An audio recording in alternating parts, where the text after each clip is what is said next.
Hola, mucho gusto. Mi nombre es Naila Vianey Bucergueta. Pertenezco a la Universidad Autónoma del Estado de México, en la UAP Teanguistenco. Yo soy alumna de la licenciatura en Seguridad Ciudadana, en la cual les vengo a presentar un tema un poquito difícil de comprender, que es el tráfico de armas. Bueno, dice que el tráfico de armas es como un problema en la seguridad, ya que es principalmente por un carácter clandestino, donde quedan fuera de control las autoridades, que no lo pueden manejar porque ya está muy arraigado y es como ya difícil de controlar. Y son utilizadas, por lo tanto, por pandilleros o grupos paramilitares, tipo como los carteles. También tenemos otra definición que dice que el tráfico de armas consiste en una introducción de estas al territorio nacional en forma clandestina, incluyendo municiones, cartuchos, explosivos de uso exclusivo con fuerzas armadas. Asimismo, de forma expresa disponen sancionar a todo aquel servidor público que por sus funciones esté obligado a impedir la introducción a algún país o algún lugar, alguna. Bueno, ahora les hablaremos de los antecedentes del tráfico de armas. Como podemos ver, el tráfico de armas empezó de Estados Unidos a México. Esto fue porque para Estados Unidos es como una adicción contra tener armas de fuego. Es como una cultura allá en México. Pero bien sabemos que han sido transportadas millones de armas de fuego, explosivos, cartuchos, todas cosas que son ilícitas para México. Como bien dice, México se enfrenta a una severa crisis de violaciones graves a los derechos humanos y crímenes violentos de los cuales han sido sometidos por armas de fuego. El país experimenta la tasa de homicidios más alta registrada que son con armas de fuego. La mayoría de las armas son rastreadas aquí en México, y más de ellas son del 70% provenientes de Estados Unidos.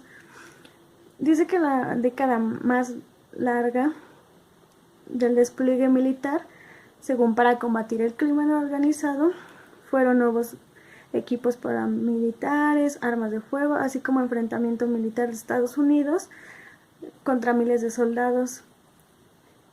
Y también, como podemos ver, los antecedentes vienen desde Carlos Salinas de Gortari. Él fue el que empezó con todo este problema, ya que había hombres peleándose por las plazas y empezaron los enfrentamientos entre ellos. También aquí entraron grandes empresas, una de ellas fue Televisa, como también el PRI entró en esto, entrando con el cártel de Guadalajara. Como también podemos ver, después se vino el suceso del incendio de Felipe Calderón.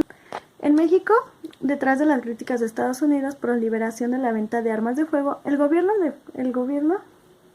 de Felipe Calderón concretó la administración con Obama.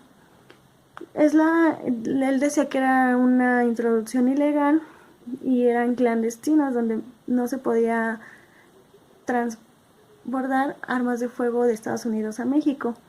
Pero bien, el Gabinete de Seguridad Nacional estuvo enterado y hasta participó en operaciones clandestinas diseñadas en aquel país para la introducción de cargamentos en el narcotráfico contra la guerra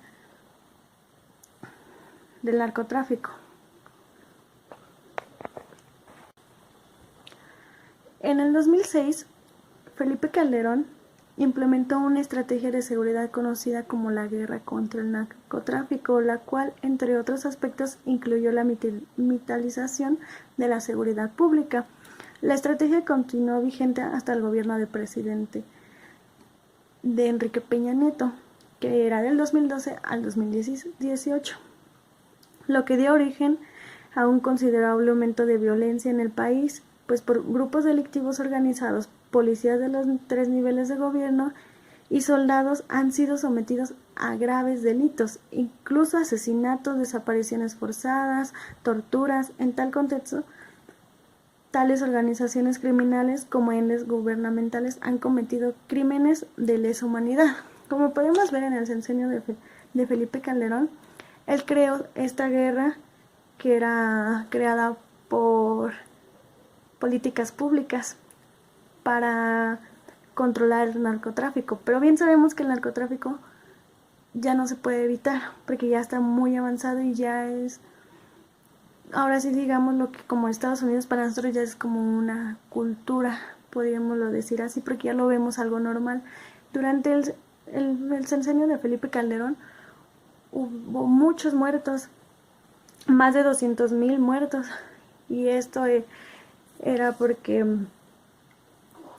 desaparecieron a mexicanos, los torturaban, los mutilaban, y como les había mencionado, más del 70% de las armas eran las que estaban involucradas con estos asesinatos que hubieron en el transcurso del sexenio de Felipe Calderón.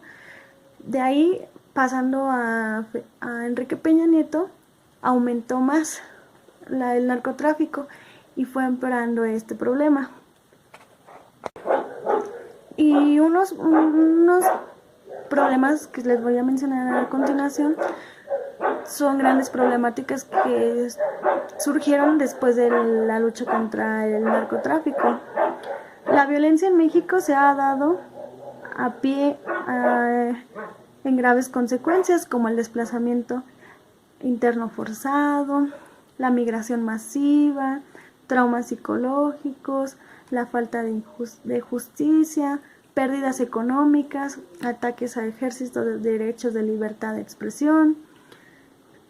También dice que el comercio de armas se ha hecho en México, se ha hecho por los problemas que empeoran.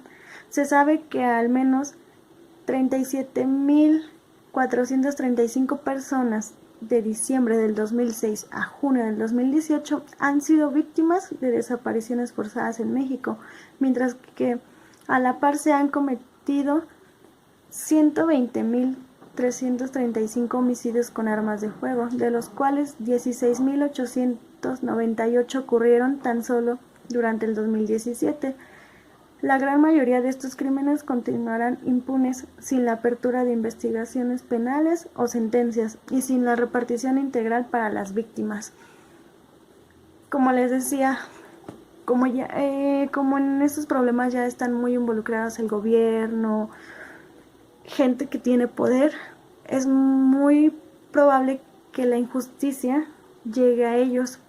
Por eso es que quedan impunes estos casos.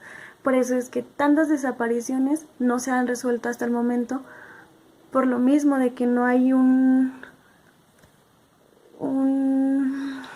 porque como ese es el gobierno el que está involucrado en eso, no les conviene que salga a la luz quién lo hizo, por qué lo hicieron, cuántas personas han sido en sí, qué ha pasado con los cuerpos, cómo es que dejan que pasen esas armas.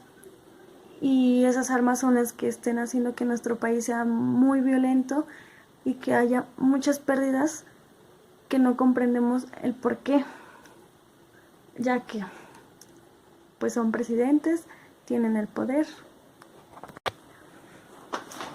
Un cártel importante es el cártel de Medellín, encabezado por Pablo Escobar, y el cártel de Guadalajara, que su líder era Miguel Ángel Félix Gallardo. El intercambio consistía en permitir que su droga llegara a Estados Unidos a cambio de una gran parte de ganancias llegaran a la contra. En el 2010, de diciembre, era un escándalo sobre un operativo que era rápido y furioso, que era realizado por la Oficina de Alcohol y Tabaco, Armas de Fuego y Explosivos, la ATF, en la que el gobierno americano permitió la venta de armas a México para supuestamente descubrir las redes de tráfico de armamento. Pero en esa ocasión, más de 3,000 armas entraron ilegalmente a México y llegaron a manos de los cárteles de la droga, principalmente al cártel de Sinaloa. El 15 de febrero del 2016 acaban de asesinar en una carretera de San Luis Potosí al agente estadounidense Jaime Zapata con una arma que había llegado a México a través de Rápido y Furioso. En este caso, al Rojo Vivo, si era verdad lo que Gatziola me decía, la historia sobre la relación del gobierno de Estados Unidos con el cártel de Sinaloa, que según los propios americanos. Otro, como les decía, el cártel operativo es una operación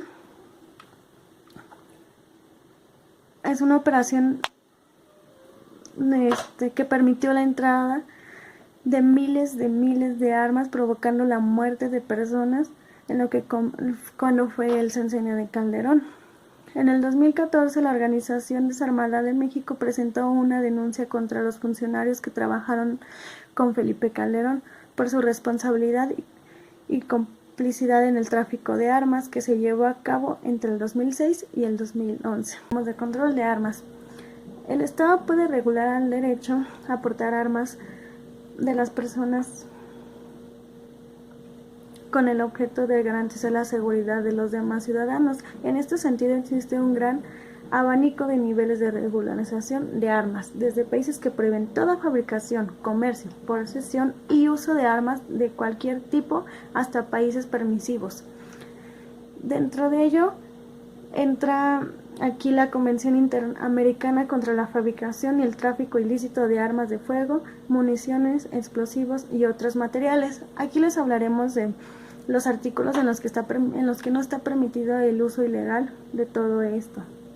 En el artículo 1, los efectos de los presentantes de la Convención tendrán por 1. Fabricación ilícita, la fabricación o el ensamblaje de armas de fuego, municiones, explosivos y otros materiales están relacionados con, a partir de componentes o partes ilícitamente traficados, sin licencia de alguna autoridad gubernamental, perteneciente al Estado donde se fabriquen o ensamblen, cuando las armas de fuego que lo requieran no sean marcadas en el momento de fabricación.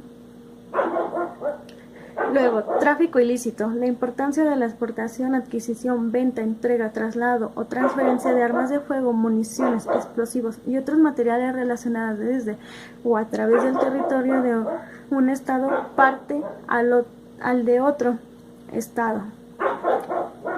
Si cualquier estado parte concediendo, no la autoriza.